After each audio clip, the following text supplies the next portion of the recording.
morning. I swear a lot. Hello friends, and welcome back to Limbus Company. Welcome back to Mnestic Experience. So, we got plenty more to go through. Very exciting. Looking forward to seeing more of Kim as well. But before we begin, perhaps some things maybe we should claim before it's too late. I can't remember how much Mnestic bullshit I have.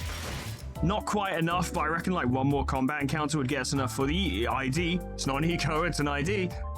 Which is apparently not a spoiler, and I've already encountered the enemy it's based on. So good. Nice and easy there. The other thing is obviously the ego for Merceau. That is like a major power-up for the Blade Lineage team. I'd refrained from getting it until now, just in case it bore some relevance to Mnestic Experience, but it doesn't seem like it does as such. It's really weird that that's Merceau, because I honestly, from this image, would swear to God that that's fucking Hongler. But sure. That'll do it. Let's see what you got.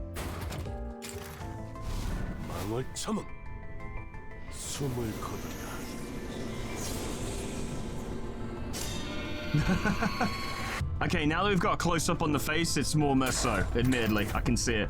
Very nice, very nice. Let's see what that's all the fuck about. I have to sacrifice Pursuance? Damn it. When used for the first time in an encounter, consume 15 less SP if Blade Lineage Mentor Merceau use the skill. Also consume 1 fewer Wrath, Pride, and Envy Ego resources. Which means it just costs Pride, 3 Pride. Clash Power +1 and deal +6% damage for every 4 poise on self, max 4, max 12% respectively. If this unit gained Drinks to the Fallen during this encounter, deal +60% damage against the target. Blade Lineage Merceau, Mentor Merceau deals 120% damage against the main target instead. Highest res and attack weight, max 2. Gain 3+ highest res and allies with the earliest deployment orders, gain 4 poise count. 4 other Blade Lineage identities that have lowest SP, heal 10 SP. Gain 4 Drink to the Fallen next turn. Gain poise for every stack, gain 2 poise for every stack. Base skills deal more damage on crits. Extra Clash Power, turn end, lose a stack, inflict bleed. Beads of Liquor at Blade Point, always active Blade Lineage Mentor Merceau exclusive effect. On hit with a base skill, inflict 2 bleed. Very nice. This identity counts as an identity that applies bleed and poise. And the skills do as well. Very nice. When an ally is defeated, gain 1 Drink to the Fallen next turn. For defeated allies in Blade Lineage, gain 2 instead. If this unit has Drink to the Fallen, enter Resentment states. On hit, heal HP by 10% of damage dealt using the skill. That's really good. Blade Lineage Mentor Merceau also gains Resentful Scabbard. When an ally included takes HP, gain Growing Resentment equal to damage taken. In Memoriam passive now ignores conditionals and activates at max potential. When applying Pride Resin, apply Swordplay of the Homeland, the True Essence on all Blade Lineage units other than this unit. Okay. If this unit does not have Drink to the Fallen, the following effects expire. All of those. What does Growing Resentment do? To claim their bones, gain stack divided by 100, final power, max 6 rounded down. On hit, using the final coins of either Yield My Flesh or to claim their bones, deal plus stack divided by 10% damage, then this effect expires. So it really is an ego based on Kim's Fathoms, Kim's Distortion. Because you've got the Growing Resentment, which is like the main thing that makes that fight fucking dangerous. Very nice. When this unit has Drink to the Fallen, when this unit takes damage that brings its HP down to 0, heal Drink to the Fallen stack times 25% HP, then Drink to the Fallen expires. Once per encounter, this effect activates after identity bastards with similar effects. When staggered, recover from stagger, excluding 4 staggers. God damn. Okay. Should probably thread spin it, yeah? That seems quite... No, I didn't mean to do that. No. Probably seems quite important, I think. Maybe. Just a little bit. Probably. Should probably do that. Yeah.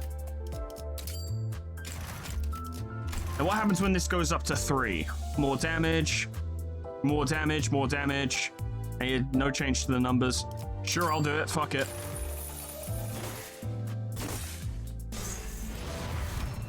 Love to see it. Now, what would happen if we went to 4? Coins remain the same. More damage, more damage, more damage. More damage on the corrosion. That seems to be it. I don't think damage is the most important part of this, but I suppose it's nice. I'll keep it at thread spin 3. That seems appropriate. Very interesting, very interesting. Okay, all right. So just to make you guys aware, I'm recording this the day before Walpurgisnacht, and this will probably come up around Walpurgisnacht. That's when this video will go up. I'm going to cover Walpurgisnacht, obviously. I've glanced, been trying to ignore it mostly, but I've glanced at the IDs and or egos that have shown up on the Steam activity bit. I haven't looked too closely, but what my eyes have skimmed each time I've, scrolled past or swung past, it looks interesting. Sadly, no Black Silas Rhodia, but hey, We'll get there. We'll get there. Cue the like 10 people going, why would it be Rhodia? As if it fucking matters. It doesn't. Photos. I love photos. When I was little, I had aspirations to become a photographer, but I did drop it. After the battle, something sits ill with me. Amid the sprawl of S-Corp's backstreets distorted with the flash, Engdu had her gaze fixed somewhere high overhead. And at the end of her gaze... Are those photographs? Look at this graph! A long line stretched across the open air, photographs hanging from it like laundry, clipped to a clothesline. I mistook it for a kumjul, which is a warding rope apparently, at first and gave it little attention. Yet upon closer look, I saw those pictures hanging from the line. Perhaps they had been strung within the darkroom and remained thus when the distortion took hold. Maybe we should fucking look at them. That might tell us something. This observation of unaffected elements in the space occupied by a location-type distortion is most irregular. Indeed, the items we bore from the studio have already changed into images of various sites of S-Corp, yet these alone remain as they were. Well, let's take them down and check them ourselves. This looks like some good detectiving we can do. Just as I was wondering if the line was perhaps too high for me to reach, Merceau stepped forward and plucked a few photos off it, and the instant he brought them to me, goddamn, he's tall and massive. We heard another pop, and again a bright white flash blinded my vision for a moment, despite the fact that you don't have eyes. Dante may not have eyes as such, but they still perceive the world around them in much the same way as anyone else. Good grief, this distortion likes to change its mind. It keeps switching between S-Corp and N-Corp. This feels like getting caught in a flashbang detonation. My whole body tenses up and then goes slack right after. The other sinners were busy grumbling about the distortion and its sudden jumps, except for Merceau, who stood right in front of me with the photo still held out in his hand. Oh, you didn't drop them? No. He gave his usual short answer, then returned his attention to the cylinder he had been shaking. He took the film out of the container and flicked the liquid off it with clean, controlled motions. Is the processing finally done? Wait, we're back here with the lights on now. Is it okay to take the film out? Yes, exposure to light will not damage the film once development is complete and the image is fixed. There is no cause for concern. Merceau does feel like the type of guy where it's like, hey, we're all gonna try something new today. I don't know, let's use a random fucking example. We're gonna play tennis, right? And he'd just be naturally good at it. Not because he's actually naturally good at it, but because he would apply himself mentally to it to the point where he would just figure it out. Where he's like, well, obviously to swing this way is the most efficient way, or it's the best way to counter the ball at that angle. He's just that kind of guy. I like him a lot. That's a relief. I couldn't say I followed all the technical details, but no cause for concern was all I needed to hear. Sighing in relief, I held up the photograph so I could take a proper look. So, see anything odd in there, Manager Bud? There are people in them. Damn, I don't recognize any of these people. The people in the photographs all look different from one another. If I had to pick one similarity between them, though, they all looked cold and indifferent.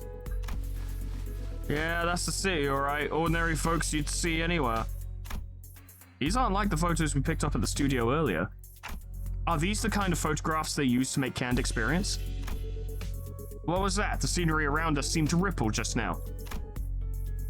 I was about to ask Faust if she'd also felt the strange sensation, but it faded away soon enough. Perhaps it's nothing serious. Maybe it was just a spell of random vertigo? Is it even possible to get dizzy when I've got a clock for a head? Only one way to find out. No. Merceau must have noticed I was out of sorts for a moment because he seemed to pause on purpose before answering my question. No? I thought you said docugraphers take these photos to put into canned experiences. Yeah, but this probably isn't a proper docugrapher. Raw ingredients for canned experience are handled exclusively by the Grand Magazine Sisyphe. There is no known method for external parties to access them. Sisyphe, what? Oh, I think I've heard of it. Canned experiences, right? They're in high demand in other districts too, but the only brand stamped on them is Grand Magazine Sisyphe, same name every time. I remember some of my classmates bragging about trying them whenever exam weeks came around. Never had one myself though. I can't really explain it, but something about them just feels kind of wrong. And I bet we will see exactly what the fuck is wrong with them either in this intervallo or in Merceau's Canto. Probably Merceau's Canto, let's be real. Is that popular, huh?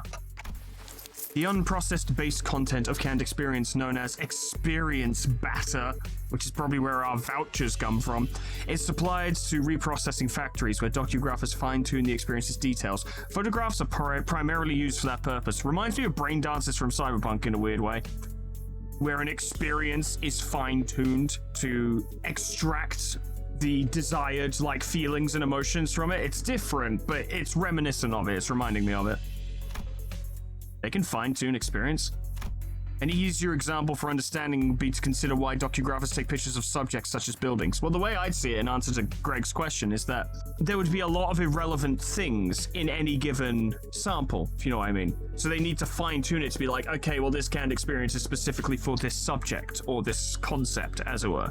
They would have to refine it, as it were. A purchaser may wish to experience living in a luxurious building that they could never afford. Another may wish to vent out impulses of violence by experiencing the burning of an expensive property. Oh my god, it is brain dances, actually. Actually, genuinely brain dances. There will be differences, and there are differences, but the concept is pretty fucking similar. Demand for orchidshire canned experience is increasing by day. So that's why the photos from earlier were all fancy buildings, so people can pretend to live in them. Yes, manager. Conversely, information concerning ordinary experience that can be easily encountered in reality is in low demand. Then why photograph these residents at all? Well, I would perceive it, this might be me reading into it too much or misunderstanding the concept, but I would see it as a remarkably effective detective tool, kind of like it is in Cyberpunk, funnily enough. But if I took a picture of someone, say someone I'm trying to find out some information on or figure out where they've gone or what they've done or what have you, take a picture of them, refine it into canned experience, I appreciate that's easier said than done, but bear with me here. Would that not be a fantastic way to find out what kind of person they are and where they've been going and what they're doing? It would provide some insight at the very least. Perhaps these were not images harvested for their commodity value, but pure photography in and of itself.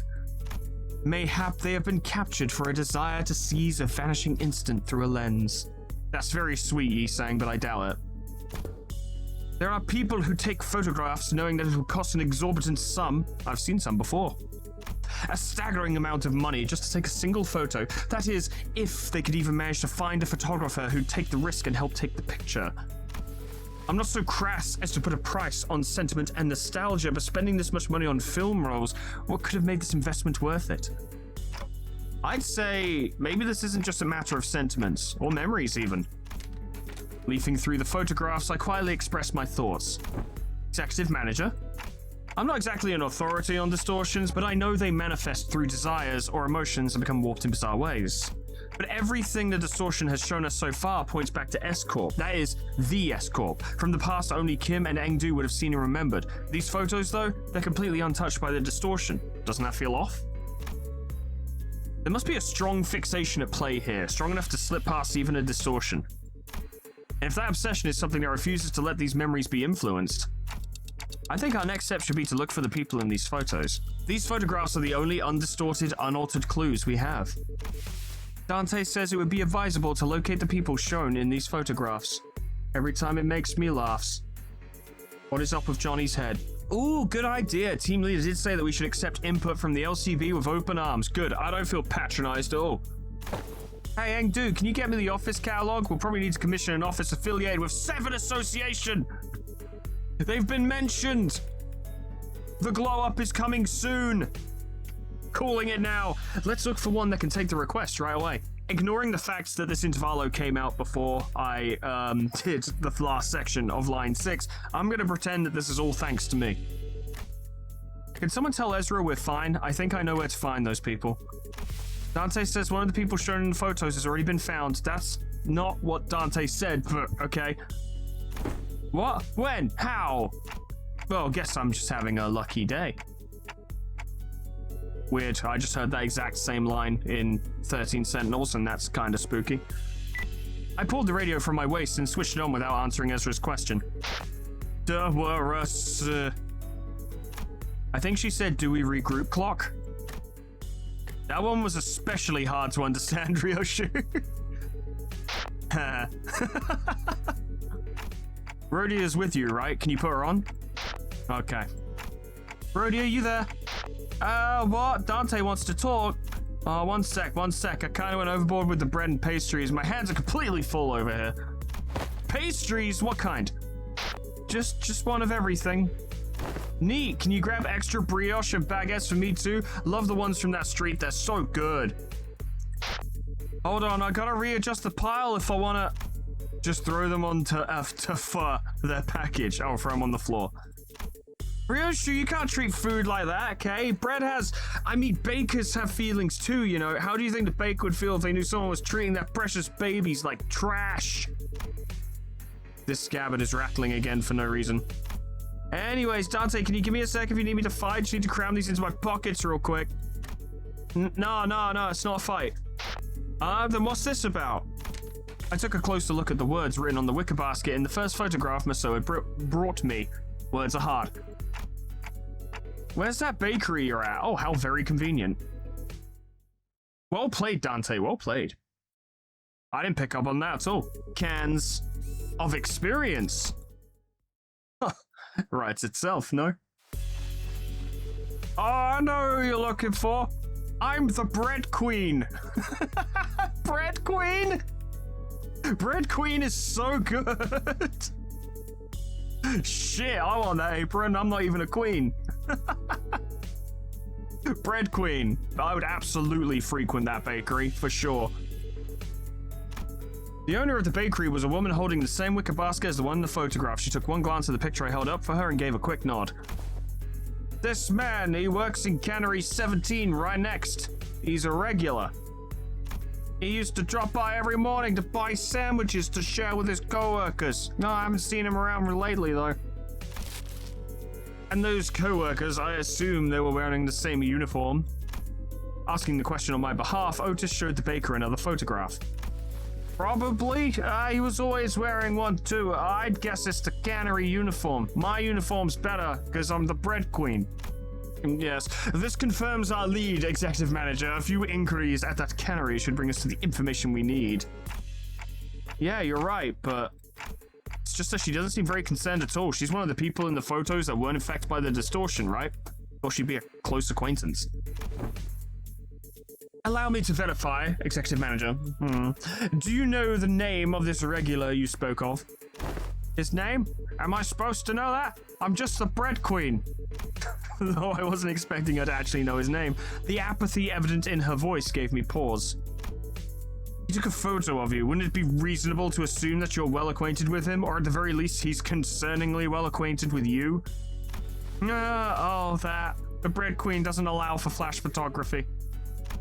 The baker's demeanor changed when Otis pressed the point. She gave a strange, unsettling smile before pulling something from her apron pocket. It was a bread grenade. Get down. A thin and round, can-like object. He said he'd give me 5 of these canned experiences for free if I let him take my picture. Even said he'd throw in the docograph of the building of my choice. The Bread Palace, obviously. He docugraphs buildings, right? I hear he even takes work trips to the nests every now and then, so I asked him to get me a docograph of this lovely mansion I saw by the nest suburbs that I claimed as my throne. I know I'll never get to afford a beautiful place like that, but this way I can at least experience what it's like. Gosh, it was everything I'd ever hoped for. A baker's oven throne, legions of bread soldiers at my bidding. Someday.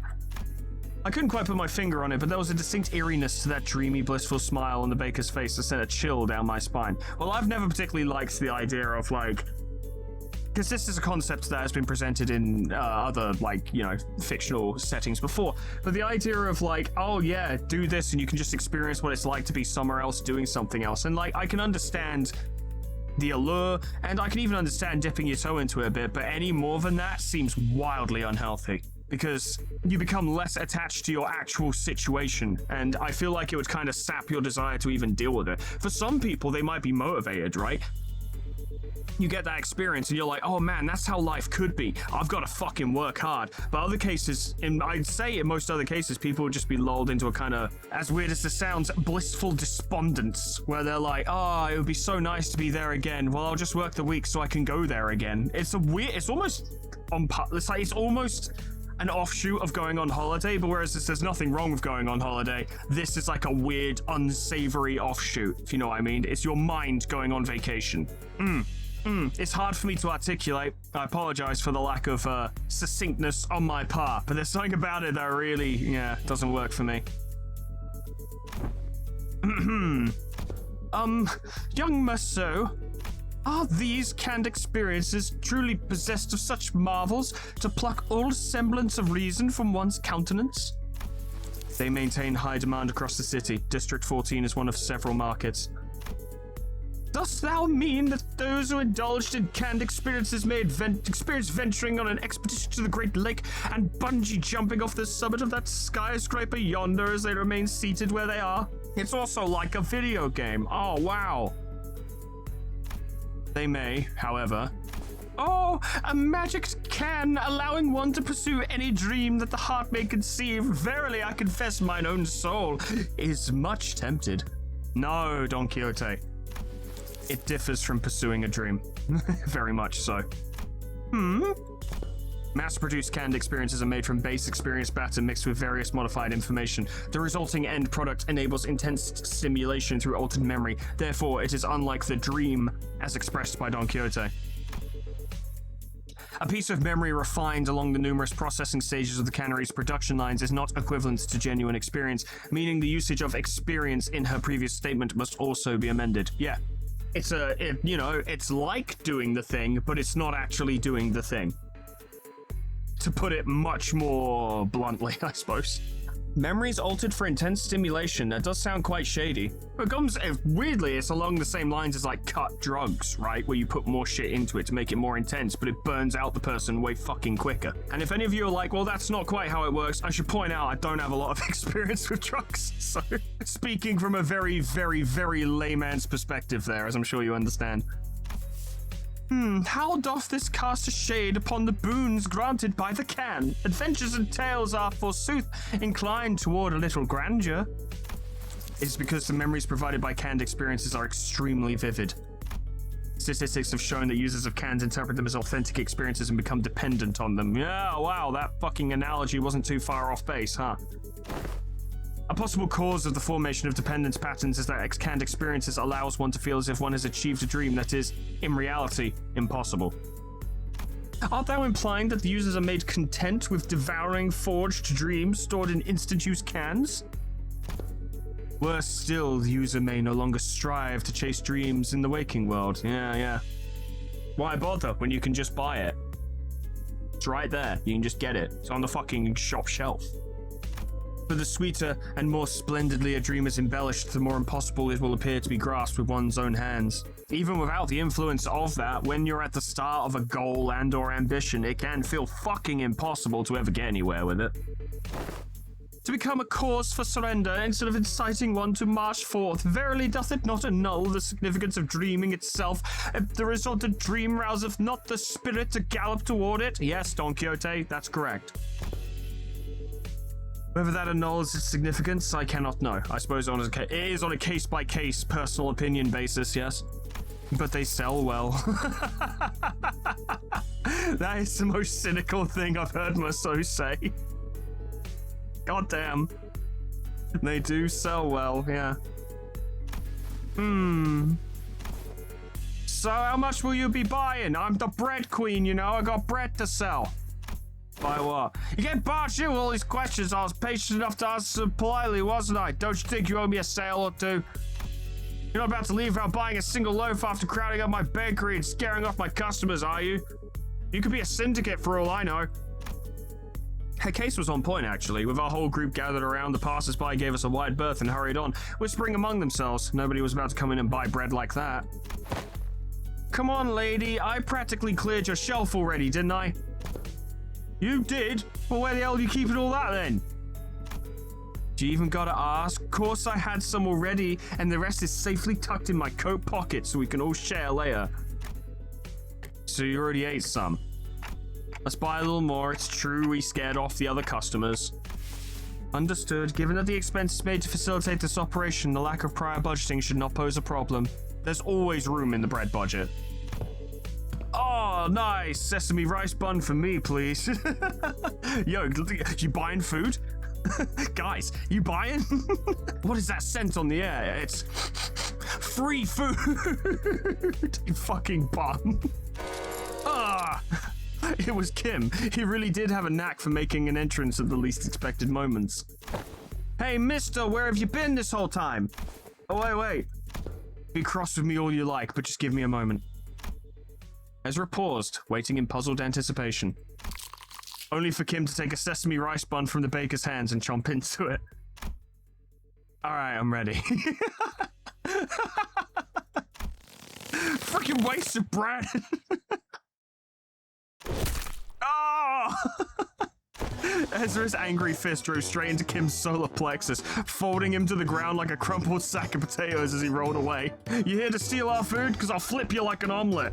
At this rate, the owner might start charging us for the whole bakery next, roof and all. Best get away from here. Manager. Merceau approached me as we walked down the street with Ezra and Kim still squabbling behind us. Free food. He was holding a roll of... Sorry, it really did tickle me. He was holding a roll of something brown and tightly coiled. Huh? I have completed development of the film per your instruction. Oh, so this is the film in that canister you were shaking. Do I just unroll it? Hold it up against the sun or other sources of light. As it is a reversal film, the images should be visible as they were photographed.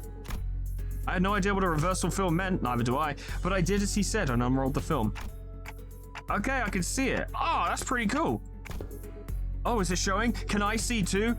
I never saw photographs on the lake when I was a sailor. Move it over a bit, let me have a look too. We didn't have photographs during the war. It was hard to make out the details because the images were too small, but I could still tell the strip was packed with almost identical pictures. Is it the same person in every shot? In the same pose in all of them? Oh, you're right. No, wait a second. See the arm here? The further along the strip you go, the lower it gets. So it's more like a film reel, or like what modern cameras can do where you snap like fucking 60 frames and you have like 60 pictures all a frame along. I've seen Buffy do that.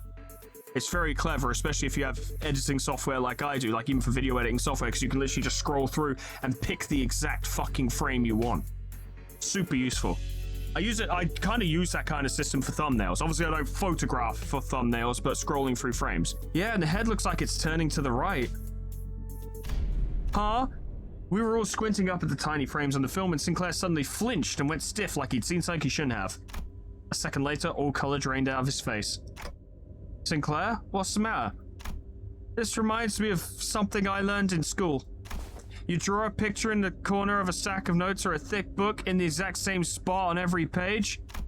You start with the arms down, then you make one small change on each page, nudge the arms up higher and higher until they're raised all the way up.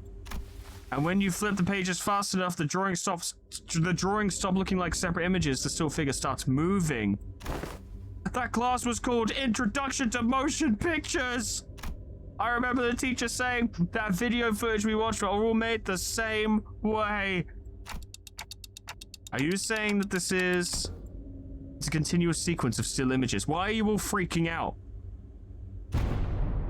The arrangement of the frame suggested this film strip is highly likely to constitute footage, a violation of N-Corp's taboo. That's why you're all freaking out. Okay, right, I understand now. I kind of played along with Sinclair's bit, because I thought it was a bit, and I thought it was going to be like some weird schoolyard bullshit where it's like, if you draw a figure in a corner of every page of a stack of papers, then Bloody Mary eats your feet. Or something city equivalent and ridiculous. We have a taboo violator on our hands, and now we own the taboo violation, so are we technically violating a taboo? Is that how that works? Well, considering combat is about to happen, that's distinctly possible, actually. And considering that it's fucking N-Corp stuff, yeah, distinctly possible. Oh, crap. As soon as I registered Merceau's words, my hand reflexively threw the film to the ground. Are we gonna be okay? We might have just broken a taboo. We just developed footage. My mind began to race, rapidly traveling back through our journey, specifically to the time when Don Quixote had smashed that window at K-Corp and caused the wing to wipe out our team multiple times over. I felt faint. At least we had Virgilius with us then, and it ended up being not that big of a deal at the end of the day since I could revive the sinners, but some nest taboos can get us in serious trouble just for carrying anything that has to do with them, can't they? I hurriedly turned towards the sinners, many of whom looked every bit as troubled as I felt. Still, a few of them expressed a casual lack of concern, citing all the crazy things we've gone through so far. I'm really surprised that Ishmael was on this side of things. I figured she'd be more concerned. Miss Faust, what'll happen to us if this gets the manager killed? And Dan Dante's like, I could die? Okay, so this is it, huh? Stop freaking out, guys. They're not dying and we'll be fine. NCorp's not gonna kill you on the spot just for possessing a film roll. Yeah, but we developed it. Really? Well, it might be a problem if the film roll does contain genuine recorded footage, but it's not like you guys had a hand in filming it, right? When NCorp dudes get here to pick it up, just comply with their commands, thank them for their service, and nicely hand it over to the authorities, and everything should be A-okay. Well, good. There is a possibility that everything will not be A-okay. I know he didn't say that, but I'm embellishing because I found it more funny. Huh? Because I have developed the contents of that film in that dark room. Oh. The court will take the lack of intentionality into consideration. However, it is very likely that my actions will be deemed as aiding the primary violator of the taboo. Really? Merceau's a criminal? He's going to jail! Or he'll just die. But team leader said that NCorp has their own regulatory standards regarding image quality, which they use to determine the severity of taboo violation. If the footage, image quality, or frame rate is within regulations, NCorp won't be sticking their fixes on our butts right away, and that could buy us time or give our company some leverage to make a deal, however small it might be. Because what they're really sniffing around for is how close to reality the video is, or how close of an experience it provides to real life. So even if we're really, really unlucky and they actually come after us, it's going to be fine as long as the footage is low fidelity. Probably. So what exactly does frame rate within regulations entail? It means that the interval between each frame shouldn't be like super brief. Think about photo slideshows. They only show you one image every few seconds, so it doesn't feel real or vivid, right? You can technically call them motion pictures, but there's no vividness required to violate their taboo. Then let us analyze this film roll and see how vivid it really is. Merceau, I trust that you are knowledgeable in subjects concerning NCorp, yes? Cooperate! Could this film roll be considered a violation of the taboo? Otis picked up the film from the ground and showed it to Merceau. That cannot be determined, unless each frame is thoroughly analyzed and compared with adjacent. Without waiting for Merceau to finish, Otis unrolled the film roll and raised it against the sky. That might be a problem. The rest of you get over here. We must analyze these frames. The executive manager is tired of editing his own footage, and we must all step up and do it for him. The film canister was labeled experiment, so I assume the culprit had created this as a test run of sorts. An experiment to see how close they could get to violating a taboo and testing the limits of the law. It may even be a mere collection of similar photographs that are pretending to be recorded footage. The sinners all gather around Otis and look up toward the unrolled film in unison. Here, the flower pot moves between frames, doesn't it? The docugrapher couldn't possibly have moved the pot while also holding down the shutter button. I don't see any difference. See here, the expression risen on the subject's visage appears rather stiff. Maybe they're just a gloomy sort, kinda like you, lad. Perhaps, yet observe closer. Also, what did you say to me? The stiffness arises not from gloom, but from strain to maintain it. Oh, if that's the case, maybe the subject really is trying to fake an actual footage by moving very, very slowly. Which is bad for us. That's a pretty convincing theory, but I'm not sure if that's enough to conclude that we're in the clear just yet. That's when bamboo-hatted Kim, who had been sprawled on the ground ever since Ezra punched him, stepped into the conversation. Were you talking about free food? Let's see. Look at the shadow cast on the windowsill. See how it noticeably shifts between each frame? Whoever made this knows their craft for sure, but I can't imagine a Backstreet dweller would have any way to mess with the sun's trajectory. Then the likely scenario must be that the creator of this film roll deliberately made its subject move very slowly from frame to frame, creating a series of disconnected photos that, when played sequentially, would look like footage that violates the taboo. In which case, this film roll does not violate the Nest's taboo, correct? That is highly probable. So he says, executive manager, we should be in the clear for now, at least in regards to aiding the violation of a wing's taboo. Perhaps we could move away from this in the future. Phew. But if he was willing to go through this much trouble just to test N-Corp's patience, it's hard to believe that he'd have stopped here. Based on all available evidence, Executive Manager, it seems reasonable to conclude that the inflection point of this case is a taboo violator on the run. But what motive would they have to do that? I don't know, to not get killed. Sure, working for a Wing subsidiary has nothing on being an actual Wing employee, but it's still pretty up there when it comes to careers available in the backstreets. Work for a subsidiary long enough, you might even get transferred to a factory job in the nest. That gives you a pretty okay chance at a better life, so... maybe he was just tired of living that kind of life. Everyone has one of those days, don't they? The sudden feeling that you could be doing more than live the rest of your life in a 9-to-5 hell. The drive to do something that takes you away from the pressure of trying to make a life. Oh boy, do they. Something about what Ishmael said must have tickled Bamboo Hatchet Kim because he suddenly whipped around toward her and shook his head. Maybe, but how many of those people do you think are capable of throwing away everything they've built on a whim? From what I've seen, maybe our culprit just likes to play with fire. Play with fire? Yeah, must have started by doing something that technically doesn't count as taboo, then inch on and on until he brushed thrillingly close to one. One thrilling shot through his camera, and another with the next. Until eventually he ended up recording actual footage. Whoopsie doodle. Cool, then that leaves the question of what the heck was he trying to do with it? Might have been trying to screen it using a projector for all of this part of the backstreets to see. Whoa, but wouldn't that make everyone here, even those who unwittingly came across the projection? Right on, it would have made those folks violators of the taboo. Oh, damn. Haha, I'm getting you all killed, haha.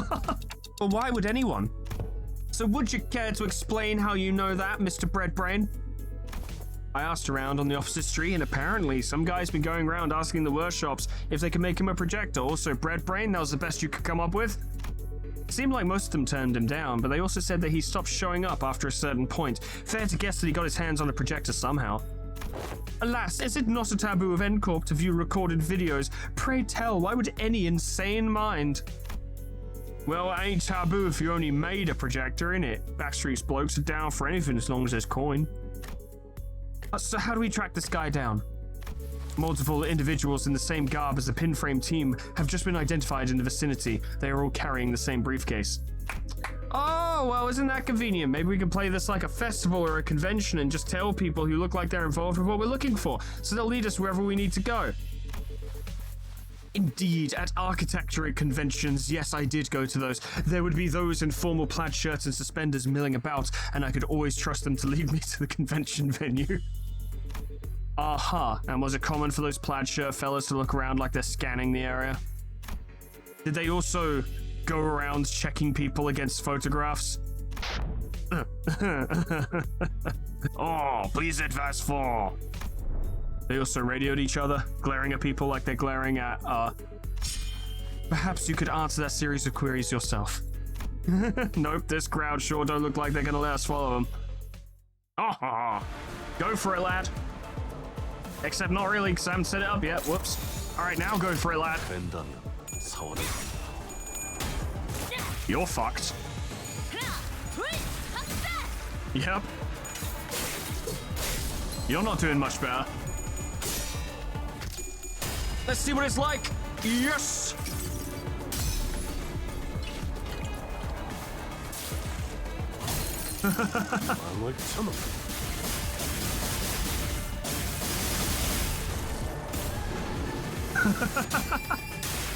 Oh, that's really cool. Oh, that's sick.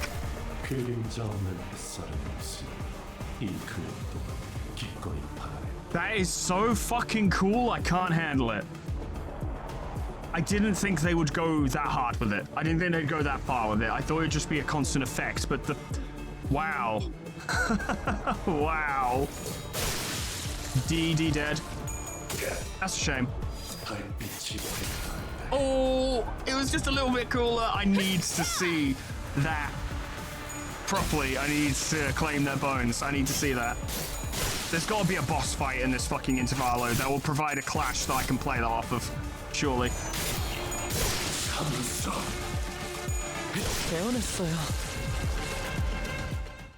Okay, that's really fucking sick, and everyone should get that ego. Just so you can have fucking distorted Merceau. It's not literally distorted Merceau, but it fucking may as well be. That's so good. And also, good news. We can now get the identity. Give it to me, give it to me. Here we go.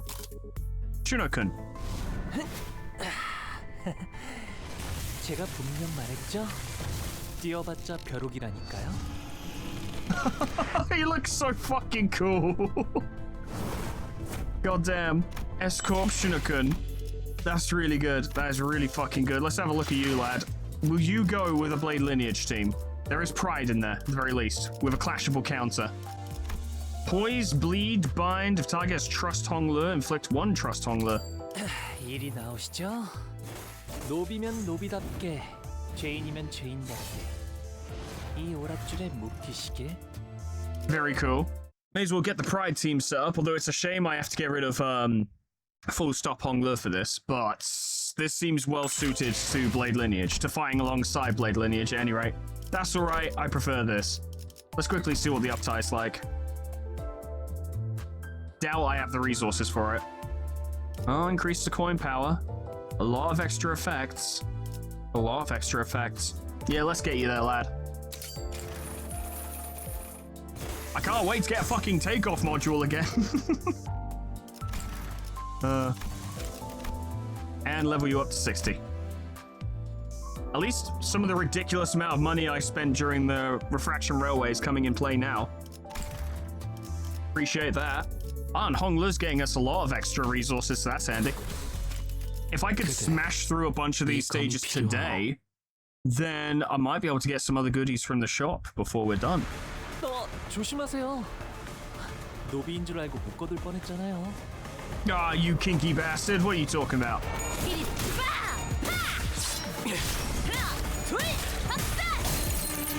망을 참아.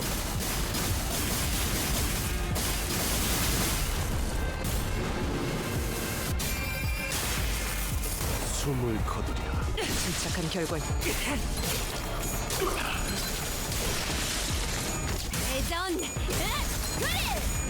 대안은 충분합니다. 배워냈어요. 흉터의 혈이 흉터의 결과요. 취업해야겠군. 슬슬 돌아가기 싫다면 목을 내놓으시죠. Very good stuff there. Like all of that quite a lot. Team works very well. And they look cool. And Merceau looks incredible. Goes without saying, I suppose. But worth repeating. Pursuit 2, bring it on! Hardly a challenge. What a WOT. Waste of time. Well, at least they're not much of a fight at one-on-one. Service de Clou is not a combat specialized department. While they have all undergone basic combat training for exigent circumstances, which is a word I've never seen before, they are not prepared for head-on conflicts such as this. Yeah, I noticed. They kept taking pictures of us with their briefcases. I'm guessing that's their primary job description. What are they snapping away for then? Whispering behind our backs like a load of creeps. Collecting photos to include in the report for their higher-ups, I'd wager. I can kind of see how they could think we were involved in this somehow. Every time they followed a lead, they ended up encountering us. It's hardly a surprising rationale. Merceau stood a footstep away from the rest of the sinners and watched in silence as they tried to come up with an explanation. What is he thinking? What is it that he wishes to say? Or is he simply contemplating, observing without any preconceived notions in his mind? His silence shouldn't have been any different from his usual reticence, but as though by some chance or whim... Hey, Merceau. I was struck by this sense of brief yet distinct strangeness and was compelled to speak with him. Yes, manager. Don't hesitate to let me know if there's something you want to say, but aren't sure if you're supposed to say it.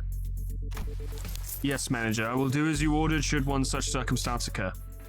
As always, his reply was as deflatingly concise and direct. As though he had some rule of his own that told him this was the specific response for situations like these.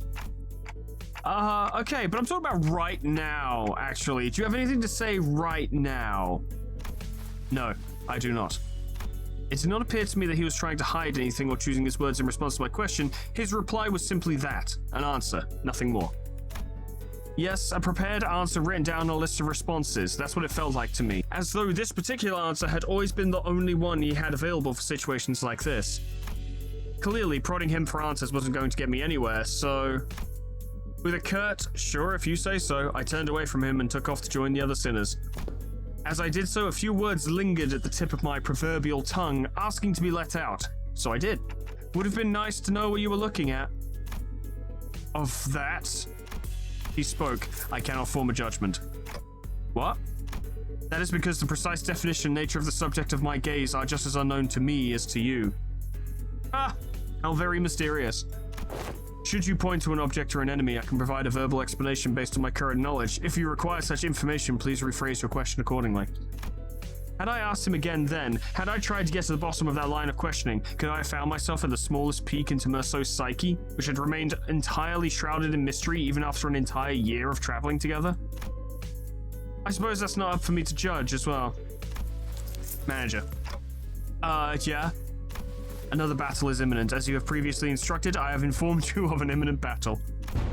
"Yo, boss clock, you just gonna sit there all day while we do all the fighting? They're pouring out of that building over there."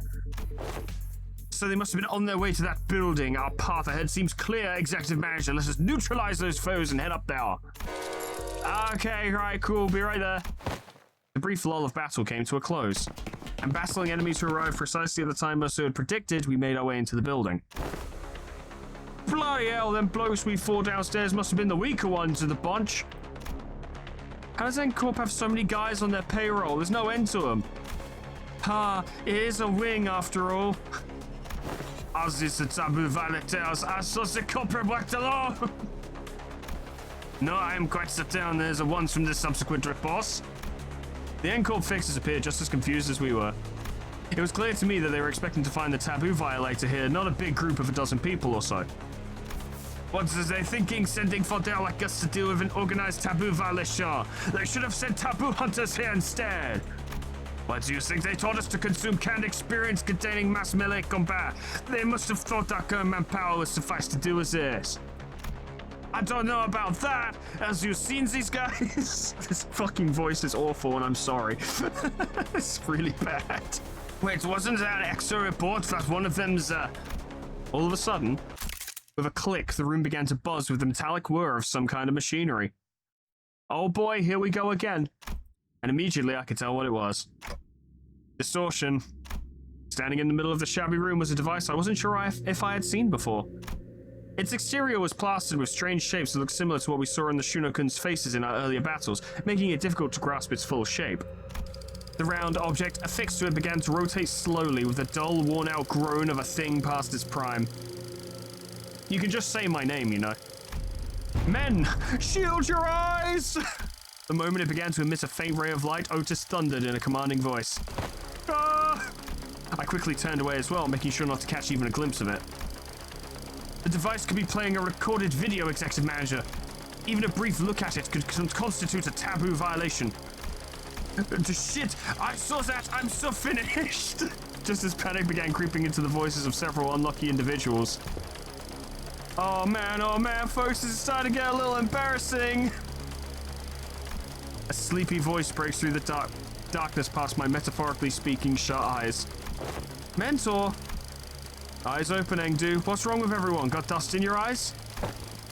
The hell's wrong with you? Don't you know that anyone who watches even a split second of a recorded video in N-Corp gets... Of course I know, but I watched it anyway. Open your eyes, esteemed fellows. This motion picture isn't recorded. Hang on, he's right, that video's not a recording! Possibly emboldened by Kim's comment, or perhaps believing that seeing the video could be excused as incidental exposure incurred while subduing violators, the N-Corp employees also opened their eyes and began to mutter amongst themselves. Is that thing talking to us? I finally allowed myself a good look at the machine, which was firing a conical beam of light against the side of the wall. And this was its message, delivered via white words on a black background. So you've tracked me down this far. I can hear a voice. After what I went through to take refuge in here, they still ended up finding this place. All of you blindly consuming fake experience after fake experience without even a care about the real thing. Case number TC3224, you're under suspicion of a Category 3 violation. Reveal yourself now, forfeit your illegal recordings. Should you comply, we will. What is foolery but witless buffoonery in the absence of fools? What a question. The hollowed vessel, bereft of all but lingering delusions, grants not even a rule of echo to the dogged excoriation of tools. What's this fella on about? If you mean to extract our official duties, we won't hesitate to use force. Clang. Without even so much as turning around, Bamboo-hatched Kim raised his sword and parried away the N-Corp's employee's nail-shaped weapon. I'm only speaking as my whim guides me, my dear fellows. No need to get so huffy. I only aim to say that this abomination has no consciousness. After what I went through to take refuge in here, they still ended up finding this place. Is it just on repeat? All of you blindly consuming fake experience after fake experience without even a care about the real thing. It's repeating the same sentences over and over. Now that does make me wonder, was I just as far gone when I distorted, past all words and reason? I mean, if anyone has an answer to that question, it'd be you folks, right? Kim said nothing more. He turned a piercing look on us, all the while effortlessly swatting away the N-Corp employee's attacks. As though he was goading us into telling him the truth. Well, don't suppose there's any point in asking. I am no different from this abomination. Just as it wields that contraption, I must have wielded the only thing I have really known. The blade, transforming into a mindless fiend consumed by a mere tool, cleaving through both friend and foe, unrestrained. You sure made a big mess. Hey, Junior, are you still on about that? I tried to avert my eyes, I truly did, but such disregard is easier said than done. Well, how can I, when that distorted being has no qualms of showing me the... Doesn't he know how rude the unsolicited reflecting of the fathoms of one's heart is? There's got to be illegal or something. Illegal, I say. Turning a customer into a thug on a protection racket run, a mere ant before a car in motion into a swerving driver. Conjuring dead followers before the eyes of their mentor, simply unconscionable. Rude as hell, some might say. My poor heart almost burst out of my chest, courtesy of you. Blindly fake experience. In that split second, I think I saw Merceau's eyebrows twitch, which as far as Merceau goes is basically him pulling a thumbnail face. A battle is imminent, manager. Just a natural response to sensing an imminent battle, perhaps? Pop! A blinding flash followed by an explosive bang. My vision immediately went white and decided to take its damn time coming back. And when it did... The first thing that came into view was a particularly unsettling landscape of S-Corp, followed by bamboo-hatted Kim surrounded by a small army of Shinoken. Mentor! Keep that up and you'll shout me deaf, Engdu. Isn't it about time we both grew accustomed to such sights? Mentor, still do I wake from these dreams drenched in cold sweat, that they might bind and drag you away. This isn't so bad, is it? It's just these folks so far, unlike earlier when... Another flash. What was that? Everything went dark. I don't understand what's happening, but first things first, we have to neutralize everyone here and get our mission back on track. Adjusting projection. I've been straying far and wandering all day for this exact reason, and... So that was its mechanism. Faust? The words began to shift rapidly before I had the chance to ask Faust what she had meant. To the one who finds comfort settling in lies, I give you what most deserved your gaze. Pop! Doing this a lot today. Bollocks, I'll be blind before today's over at this rate. It changed. It did. Unlike the earlier instance, one of the distortions is different from the others. Ah. As Merceau identified, there was something different about the group of Shinoken this time. They were accompanied by someone else. Ah, scary guy. A warrior in impressive armor wielding a sword that was just as tall. That armor, and a great Huando of the Sal Circle. To be reunited in such a manner. He is pretty fucking spooky. That is a big sword. And the bow is cool as well. The warrior drew a bow that hung from the waistguard and knocked an arrow. Arrow. I suppose this is how it would have gone down had you been the one to grab me. Military Commissioner Im Gyong-yup. How do you fare, friend? I have no idea if I said that correctly, and I apologize. At the signal, arrows loosing. Seize the accused. The warrior loosened the knocked arrow, which soared into the sky with a piercing whistle. And with that air-splitting sound as their cue, the Shuriken began to swarm us. Hey, this could be a fight. Please tell me Bamboo Kim's involved. I want to fucking see him fight.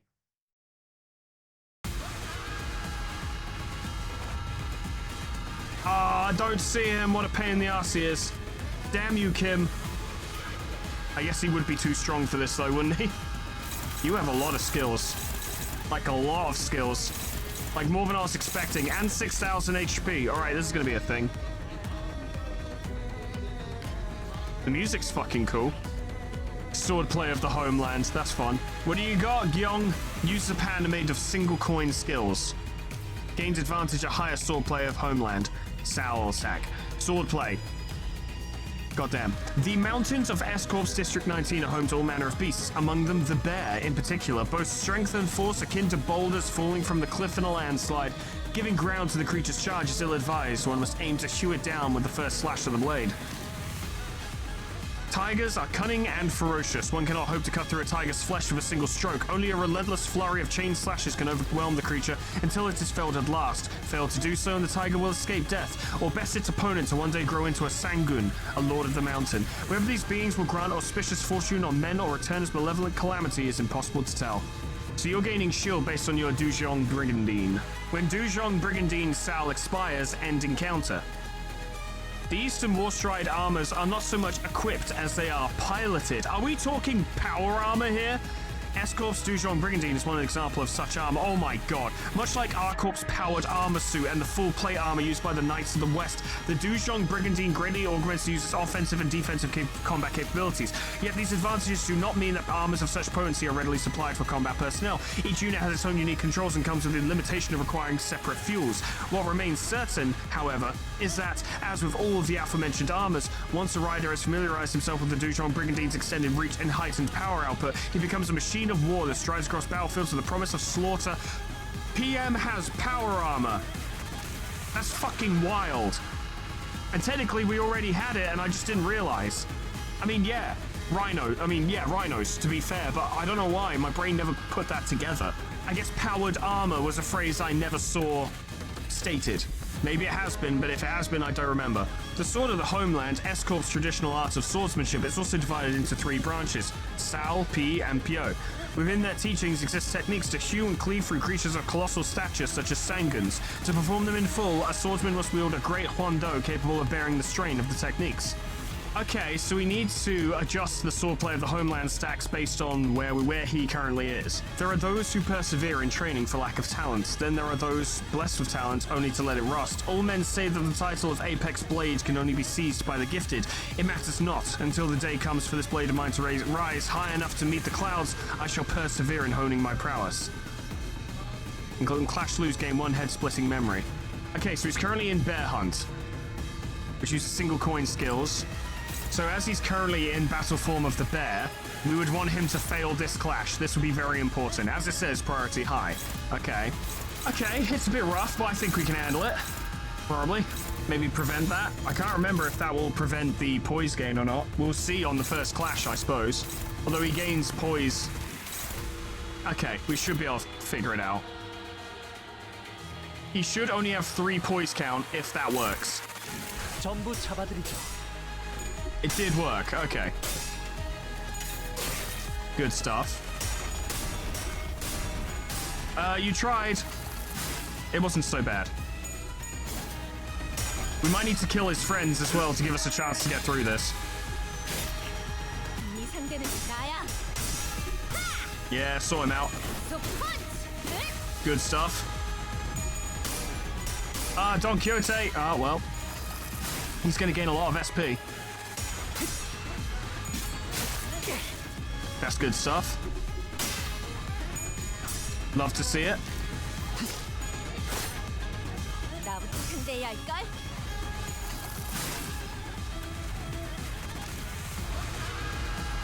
As far as first turns go, that wasn't too bad. You're not clashing, Ezra! Come on! I need you to help us out here. Swordplay of the Homeland did go down though, and he is taking Fragile, so that is working. He's also been bound, so he has no speed. Should definitely try and truss him. I reckon that'll help. We can ignore that, deal with these two. Easy.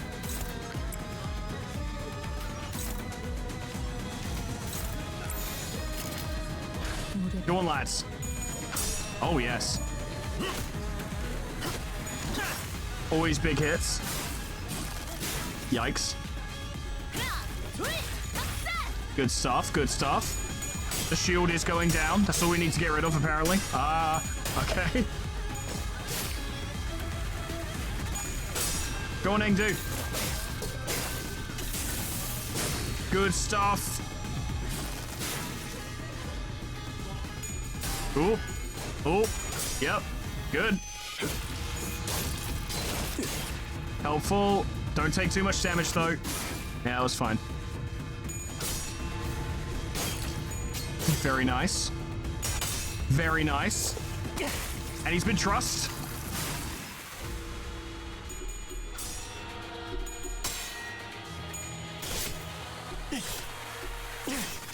Not going too badly so far. Ah, Otis, please. Thank you. Thank you, thank you.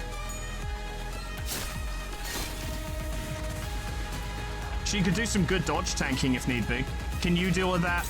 Please, doesn't look great. Guarding that. Unopposed, but you won't take the counter.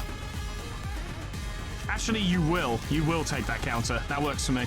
Actually, you'll take the counter, and that's not brilliant. And you're not clashing. God damn it. Engdu, for fuck's sake. Did Kim not teach you anything? Learn to strategize. That's the best you've got. Give it a shot and do your best, lad. 전부 잡아드리죠.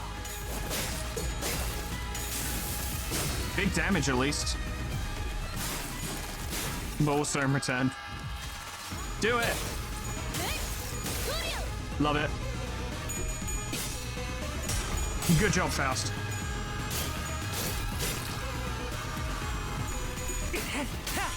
Here we go. 순순히 보라를 받으시죠. Very nice.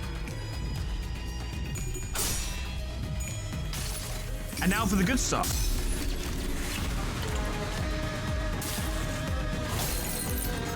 망을 참아.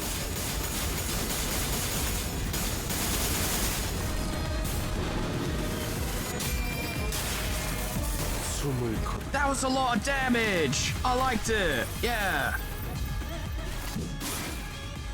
Hopefully that will contribute to the resentment, which will increase damage. I don't know if that will come into play now or at the start of next turn, though.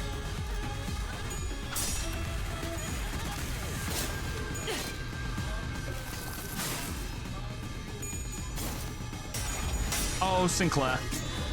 You're gonna have a bad turn. Except you're not. Ah, and look, there's the stupid box.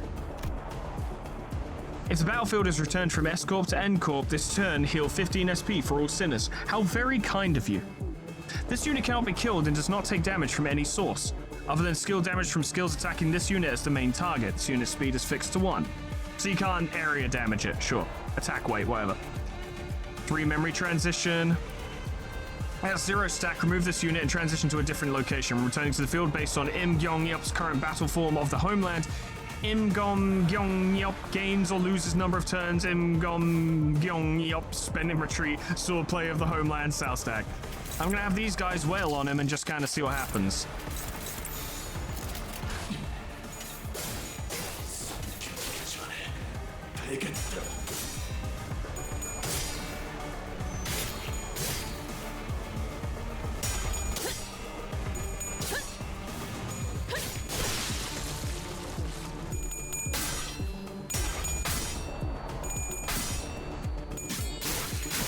돌아가기 싫다면 검주먹 모드. Yeah, Ezra's punching it as well. Good. Oh, well. I was a little confused. I think they were standing on the opposite directions than I was expecting. Well, you're in trouble. A lot of trouble. Yep. D dead. Yep. D dead. You're also in trouble. Fuck that distortion.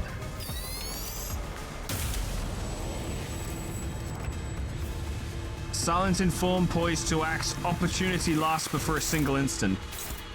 Tiger Hunt. You're now in Tiger Hunt. and we'll just kind of see how it goes. Yeah, slap him. Yeah, slap him. Here we go. Oh boy. That's a lot of damage. 달빛이 Oh, oh, yeah. Yeah. Good shit. 네 상대는 Love it. 나야.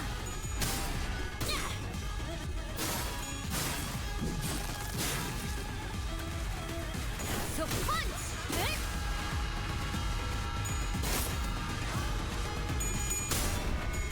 This all seemed to work quite well. Yeah, he took very little from that. His swordplay hasn't gone up, but I don't know if that's... Oh. Alright, Otis, you did really well. I'm not sure if that would happen at the end of the... Alright, because it's this move. His swordplay did go up, which is what we want. Miraculously, Merceau is not staggered, but that may happen very soon. Like, one unblockable will probably stagger him. Right, okay. The rough sword of the homeland, like, out on Clash, he would lose it. And on Pride, he would gain it. So what we want is we want to clash this. And then we want to block that. Which is unfortunately Faust's job, because, well, she's the only one with a guard. To then do that, and that's fine. Revulsion Slash should be pretty good, considering his trust. Yep, final power. By rights, that should all be fine. Worked well. Painful, but it's fine. Yeah! Very nice. And it lowers his SP as well. Oh, yes.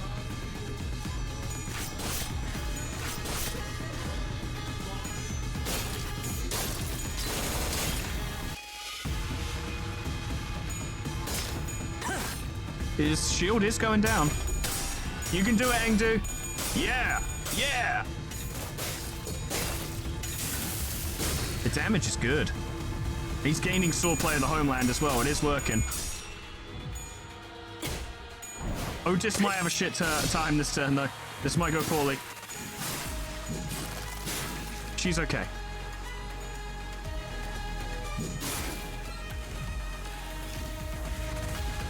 There we go. Now he's gaining the max fragile stacks, but he is gaining clash power up. Aha. Some of these numbers are really scary. What are you guys doing? Not much? Not much? Something. Okay. I'm glad they expanded upon the concept of the track they used during the Blade Lineage fucking Intervallo. Like, I know it's not anything crazy and it's not hard to come up with in concept, but the actual track itself is very creatively composed, and I don't know, I just really like it, right? It's just fucking sick. What a sick concept. Well fucking done. Very pleased. I say this so fucking often about this stupid fucking game, but I don't know, I see the shit on screen and I'm like, nice. Yeah, I like that. I don't know. I've got nothing insightful to say other than, yeah, that's fucking dope and I love it. Do more. And I think I've said it before, but that's the message I would extend to PM if they could hear me. It's just like, lads, what you're doing, keep doing it. Just keep fucking doing it. And bring in more of this Korean shit. I like it. Which is a really weird way to say that, but I like it. I haven't had enough exposure to Korean stuff in my life before I started playing PM games. I want to see more of it. 전부 잡아드리죠.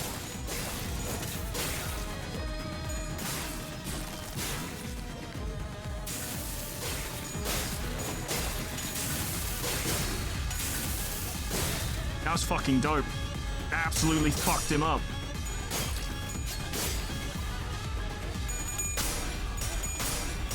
Good job.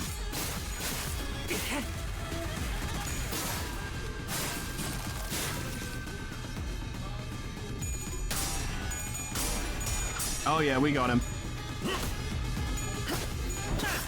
I think he'll revert back to the distortion next turn, but he's not long for this world. 상대는 나야.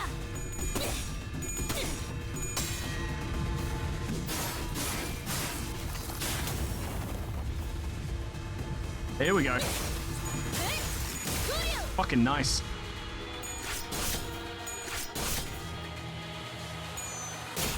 Oh yeah, you ran out. I forgot about that. Next turn would be a good time to reapply it. Damn. Oh boy, here we go. One more time. 달빛이 밝다. 그 문까지 발진하네. So good. He ain't long for this world. If not this turn, definitely next turn. 꿈에 닿을 때까지 몇 번이고. That's a cool little fight. I wonder if the end of the intervallo will be a proper fight with him, like to the death rather than to the shield reduction.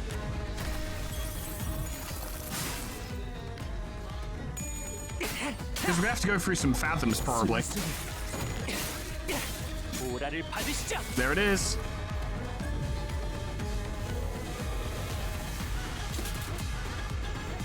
I shall set my former right.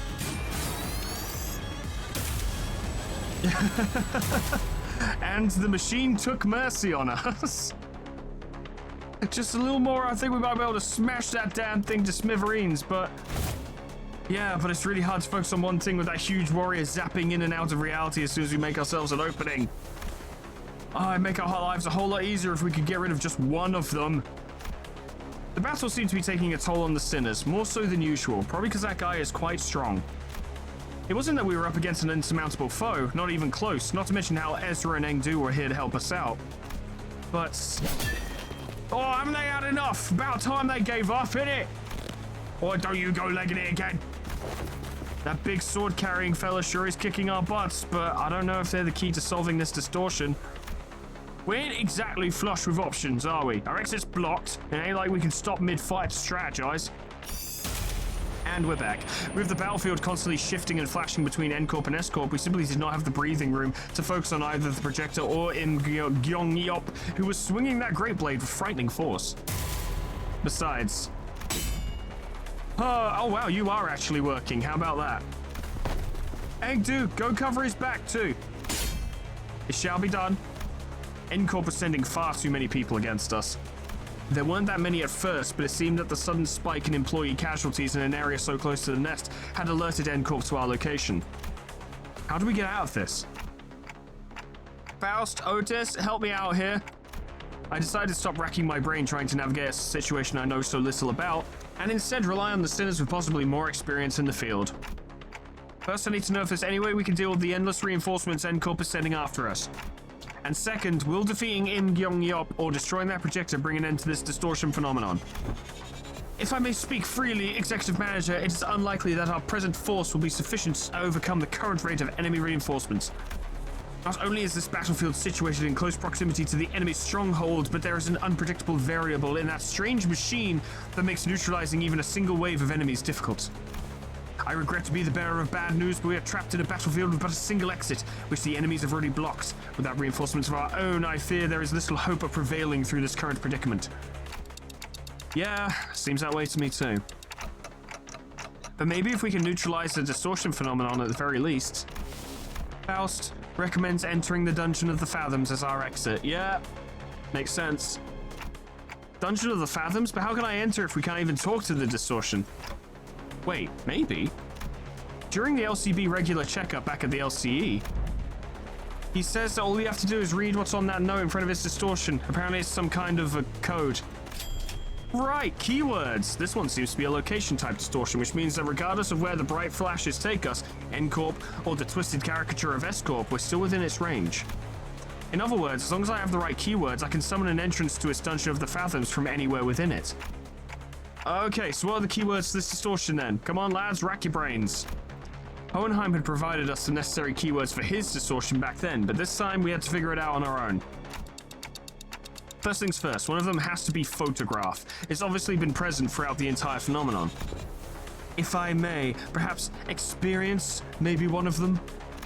Hisang put his 2 cents in, having briefly retreated from battle to the back lines. There is an undercurrent of obsession with experiences staining his every trail. It must have aught in relation to what has caused this distortion. Experience, the concept alone lacks substance. It must be something more grounded, something that is at once synonymous with experience while maintaining a through line, To end course technology, that was the core of his obsession. Canned experience? Doubtful. Most likely, thinks Faust. Alright, then photograph? Canned experience? Naught seems to transpire as of yet. It didn't, but I could feel it. Are these the kind of photographs they used to make canned experience? So that's what that strange sensation was. Mentioning that word shook the distortion and caused that rippling effect. It was clearly not enough to force open the Dungeon of the Fathoms. How many other keywords could there be? Scraps. Sorry? Oh, I thought we were all taking turns sharing what might have caused him to distort. And going by the way you folks were saying your piece one after another, I thought this to be some sort of Zen riddle. Not a Zen riddle, no. But where'd scraps come from? See, when enjoying the benefits of slacking off work, all kinds of mundanities come to possess far more interesting qualities, sometimes even revealing secrets invisible to eyes focused elsewhere. Take our person of interest. To wit, he has been poking around this area of town with an eye-wateringly expensive camera in tow, so conspicuously that every store owner I'd lightly prodded for information had tales to tell about him. Each tale added another facet to the long saga of a once-driven man, a man with a can-do attitude, an uncanny ability to pull himself up by his own bootstraps, and a clear path toward Nest residence, who became so bewitched by photography that he eventually squandered his fortune on what was, in the end, nothing more than a pastime. And that went on until he found himself reduced to a pauper barely making rent on a scrap heap of an apartment. In pursuit of his ideality, the man has lost grip of fortune and reality. Oh, he did a rhyme! I sought out his apartment and found a few scraps of his writing. When cold rain drips through the roof, when mold and tepid humidity together encroach from the earth, the mind begins to wander, lost. Eventually, madness is evoked in a form indistinguishable from drunkenness. The pauper loses himself. A shadow darker than any I had seen on Kim's face crept beneath the shade of his eyes. No, I had seen that look once, in the past. Though it would be far more accurate to say that I had heard it in his voice, that echoed in his fathoms, distorted by guilt and regret. Perhaps I shouldn't be surprised by the fact that this distortion has, among the countless people here, taken a particular interest in bamboo-hatted Kim. Photographed, canned experience, and scraps. Like inserting a final piece of the puzzle, the space before us momentarily warped and flashed, opening a pathway to the distortion's fathoms. Well then. We'll be right behind you, Executive Manager. Miss Ezra, this is what I had seen then, the gateway to one's fathoms. Ah, this is it, huh? Neat stuff. But, before she could finish, Ezra had to redirect her focus from our discussion back to the battle, and that guy is now very dead. Or at least in a lot of pain. Most of the sinners were caught in the same predicament. Some managed to disengage from the battle and prepared to enter the Dungeon of the Fathoms, but Honglu, Gregor, and several others were still busy holding off the N-Corp employees. Ah, they're gonna follow us right in there if we run now, right? Ah, probably.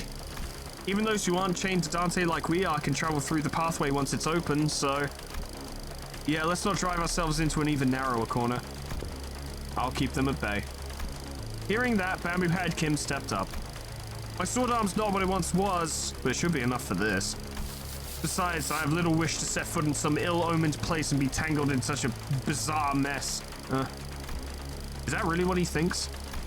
There was something in his eyes that led me to believe this was about more than just staying behind to protect our rear. He was... what the fuck? Huh? What a terrible front. Oh. At least try to pretend to be sincere and make it easy for us to believe you. Did you think that terrible excuse was going to fly? What are you trying to avoid, sword swinger? You're not some kid trying to get out of doing his homework. I remember hearing that entering a Dungeon of the Fathoms will bring one to the spiritual fathoms the distortion is gazing into.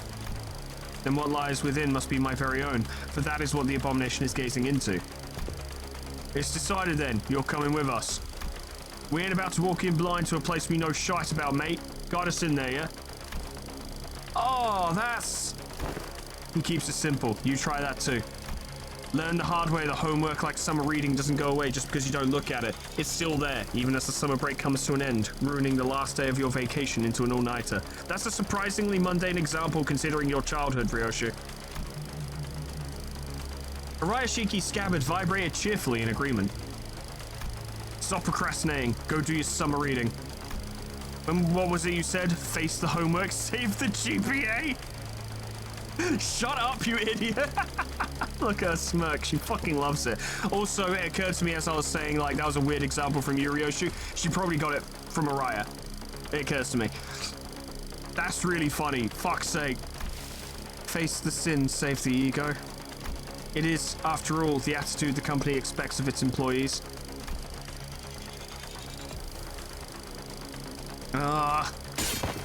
Go, Junior.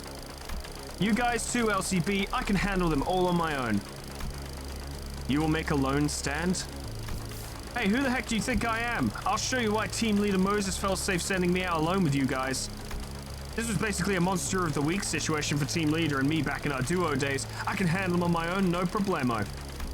I wanted to see how you guys handle the inflection point, but I guess you can never really have it all. Oh well, guess I'll just have to trust our two OSIR team newbies to handle that. Now that I think about it, I'm setting a pretty solid example as your team senior, aren't I?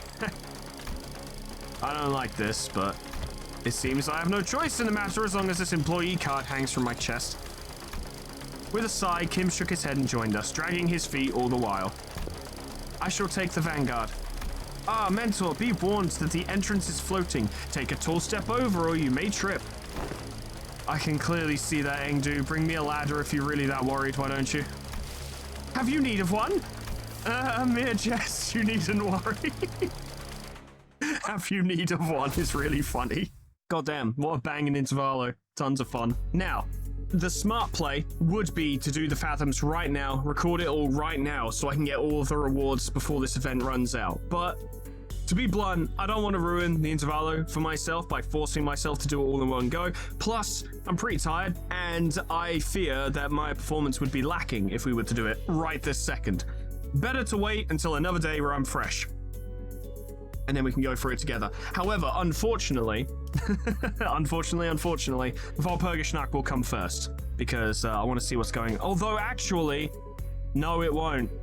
Because if the events of Walpurgisnacht are based on what happens immediately after this intervallo, then I will have to complete this first to make sure I don't get spoiled on anything. There's probably nothing there to be spoiled of, but need to be safe. Well, I'll tell you what, by the time I get around to recording Walpurgisnacht, this video would have already gone up for a while. Why don't you guys let me know if there are any spoilers for this intervallo in Walpurgisnacht. Do my homework for me. Do the summer reading I can't be asked to do and keep procrastinating, right? And if it turns out that Walpurgisnacht has like 0 spoilers in regards to Mnestic Experience, then we will go into Walpurgisnacht next time.